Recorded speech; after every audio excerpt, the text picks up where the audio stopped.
Hey, what's up, guys? Well, I wanted to make a sort of a quick video today. Today's Saturday, June, I think 19, somewhere around there. Wanted to make a quick video of an experience that I had that I wish nobody would have to go through, and that is with the ATF. So, on Monday afternoon, I got a phone call from a unknown number. You know, I had been shopping around for a new car, and in the process of the day, the salesperson was calling me, to keep me updated with, and they would be different phone numbers, so I would answer them. Usually if I don't know the number, I don't answer the phone at all. But so this number came up on my phone, and I answered it, and I said hello, and then the first thing that I hear is this guy say, "Is this Angel?" And I'm like, "Yeah." And I'm like, and then he's like, he identifies himself as a special agent with ATF, and he said, "Hey, I've been trying to locate you for less than a year at this address, and I want to know, are you still living there?" And I said, "No, I'm not at the address no more." He's like, "Well, I need to speak with you in person about something." And sometimes we get phone calls about scammers claiming to be, IRS, and wanting to scam you or just to scare the shit out of you, and ask for money, right? So I asked, "Who is this again?"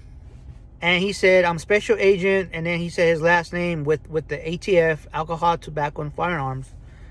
And then in my head, I'm like, oh, fuck. Like, right away, I kind of knew what it might be about, So, but I said, well, maybe, I don't know.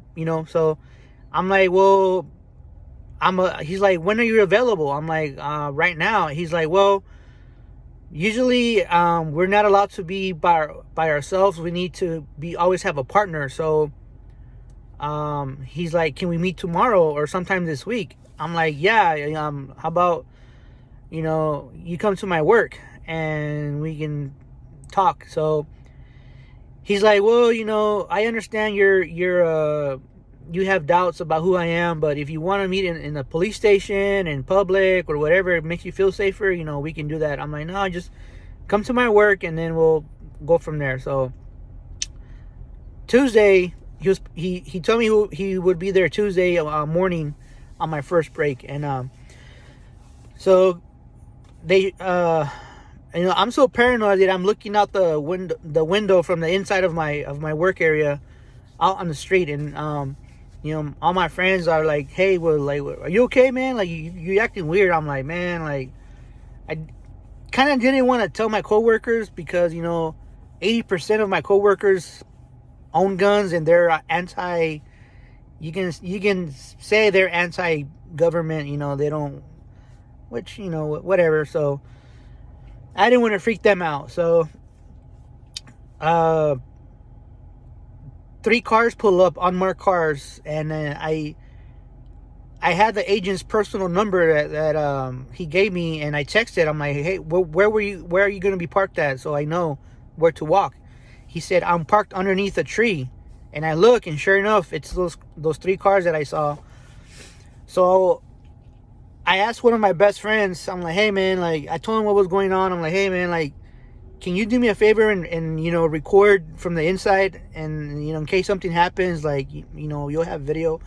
And he's like, he's a OG. He's from gangster, and he's like, "Fuck that, homie. Like, I'll go with you, man." Like, I'm like, "Dude, like, I don't need more trouble in case they are feds. I don't need more trouble or for you to get in trouble. Just record from the inside, and then and whatever." So he follows me outside, and I cross the street, and I'll put the link to the video that my friend took By the way, the feds were not happy of him filming, but there's nothing they could have done because, you know, he was, you know, everybody has a right to film.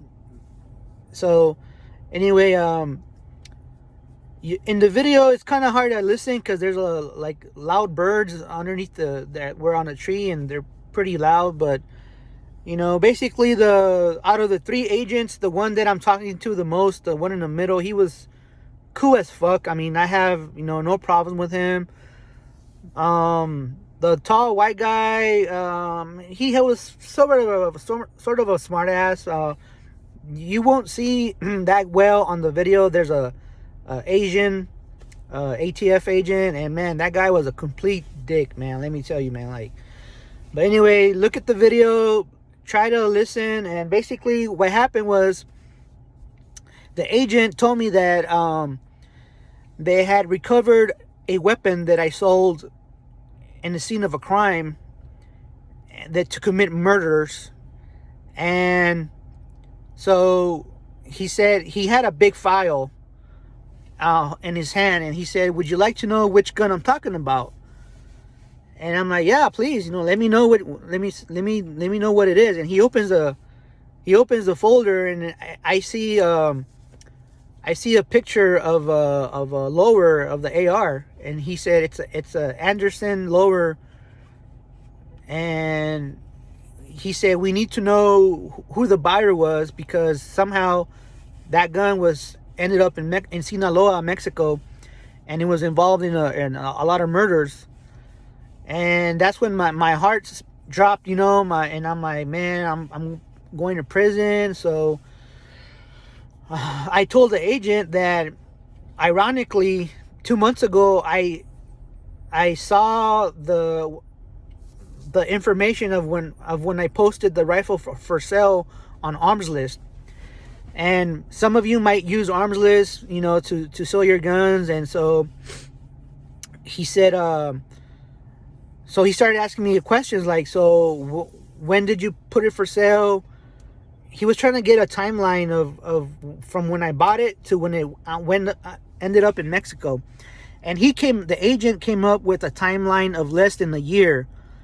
But it's not true, because when I did find the information again, which I thought that I had lost forever, because I don't know what happened to it. The last time I saw it was on my Gmail, and suddenly it wasn't there no more. But let me tell you, by the grace of God, I found it again. I found the picture ID of the guy that bought it. I took the picture of the serial number of the lower when I put it for sale. You know, just so that I could keep records as a backup, because, you know, I also do bill of sales. And being that I live in Arizona, you know, Arizona has a no background check for a private sale. It's not a requirement, but it's you know, just to, I guess, cover your ass in case something like this was to happen.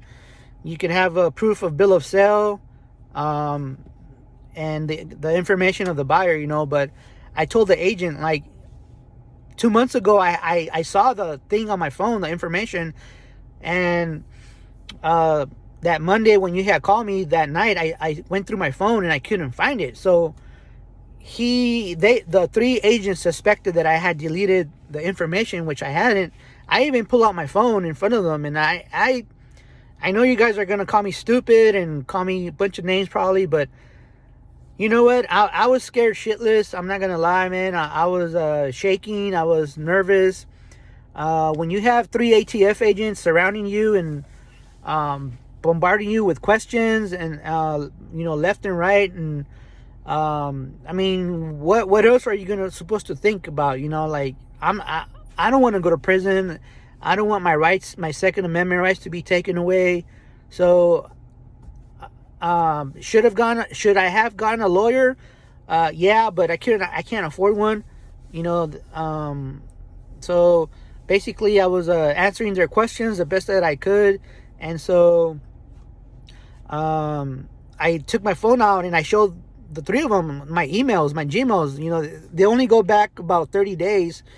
And so he made me sign this warning letter saying that I'm no longer allowed to sell any weapons through private sale. That if I wanted to sell a weapon, I have to go through a FFL dealer, you know, to make the transfer. So what else? Oh, and he also said that I had to update my address on my driver's license, because basically that's lying on the ATF form that I don't live there when I do. So I said, okay, I'll jump on that. So jump to Wednesday. I came home from work, you know, and I spent all day on my phone trying to remember where I had these files. You know, and I was trying to contact Google, but Google doesn't have a customer support. So I don't know how I did it, but I typed in like PDF file or something like that, and the first thing that popped up was the picture of the ID of the guy that bought the rifle and the AR pistol. And when I found it, my wife was right next to me, sitting next to me, and I yelled, "I found it!" And she jumped, and I scared the shit out of her. And I was shaking so bad because I was relieved that I had found the information. That I called the agent on his personal phone, and he answers, and I'm like, "Hey, I have great news." And he's like, "What?"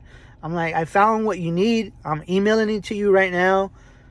And I'll be lying if I said tears were not coming out of my eyes, guys. I was so happy. I was so relieved. And he said, "Well, I'm really happy that you took the time to get me the information.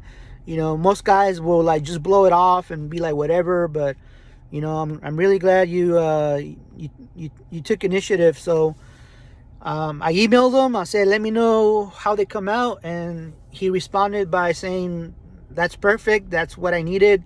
Thank you again, and we'll keep in touch." So he did say that I'm not banned from buying guns.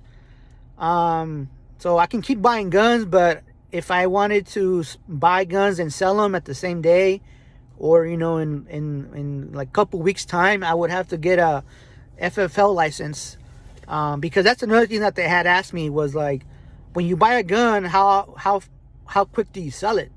And I said, when I buy a gun, I have that gun for between one to 4 years for my personal use. I don't buy it to sell it, because you know, I'll buy a gun, and then I depends if it's a pistol, I'll have it for my everyday carry, and until I get tired of it, I don't want it, I want to get something else.